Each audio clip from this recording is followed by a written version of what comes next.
একটু পিছনে যান, হ্যাঁ, একটু পিছনে গেলে ঠিক আছে যাচ্ছি, ঠিক আছে দেখি ভাই।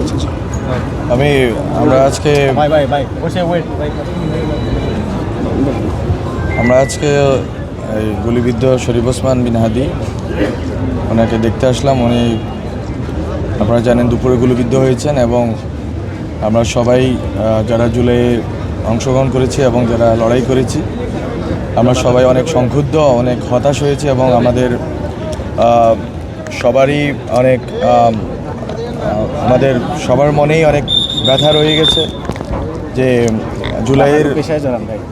জুলাইয়ে আমরা যেই বাংলাদেশে যে নতুন বন্দোবস্তর কথা বলেছি, নতুন রাজনীতির কথা বলেছি, আজকে এই হামলার মধ্য দিয়ে তফসিল ঘোষণার পরের দিনে এই হামলার মধ্য দিয়ে যারা বাংলাদেশে নতুন রাজনীতি চায় না, নতুন বাংলাদেশ চায় না, তারা আজকে এই শুরু করলো এবং আমরা মনে করি যে এই লড়াই জুলাই যে লড়াই আমরা শুরু করেছিলাম এই অসমাপ্ত লড়াই আবার আমাদেরকে শুরু করতে হবে।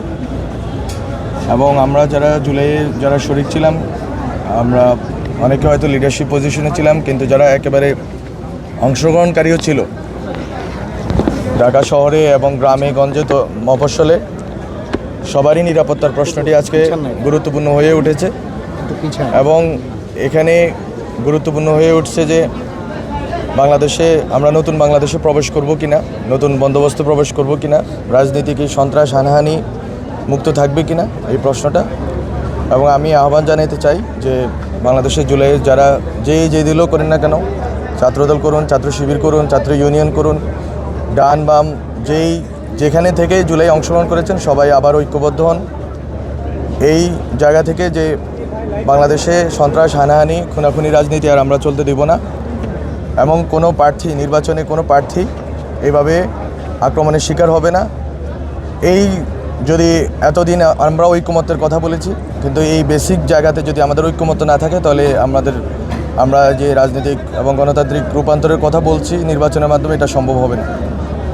তো আমার অনুরোধ থাকবে যে বাংলাদেশে যেখান থেকে জুলাই অংশগ্রহণ করেছেন, যে দল থেকে অংশগ্রহণ করেছেন সবাই এই ক্ষেত্রে ঐক্যবদ্ধ থাকেন। এবং আরেকটি বিষয়, ওনাকে আমি দেখে এসেছি, ছিলাম অনেকক্ষণ ধরে, প্রায় 1 ঘন্টার মতো। তো ওখানকার যারা দায়িত্বরত ডাক্তাররা আছেন এবং আমার সাথে প্রধান উপদেষ্টার বিশেষ সহকারী যিনি আছেন স্বাস্থ্য বিষয়ক, ওনার সাথে কথা হয়েছে। আমরা আশা করছি উনি দ্রুত রিকভারি করবেন এবং আমরা দেশবাসীকে অনুরোধ জানাই, জুলাইয়ে যারা অংশগ্রহণ করেছে তাদের সবাইকে অনুরোধ জানাই যে আপনারা দোয়া করবেন যাতে উনি সুস্থ হয়ে উঠতে পারেন। আমরা চাই না আমাদের কাছে কোনো দুঃসংবাদ পৌঁছাক, আমরা চাই যে উনি সুস্থ হয়ে উনি রাজনীতিতে ফিরে আসুন, উনি ওনার স্বাভাবিক কর্মকাণ্ডে ফিরে আসুন। ধন্যবাদ।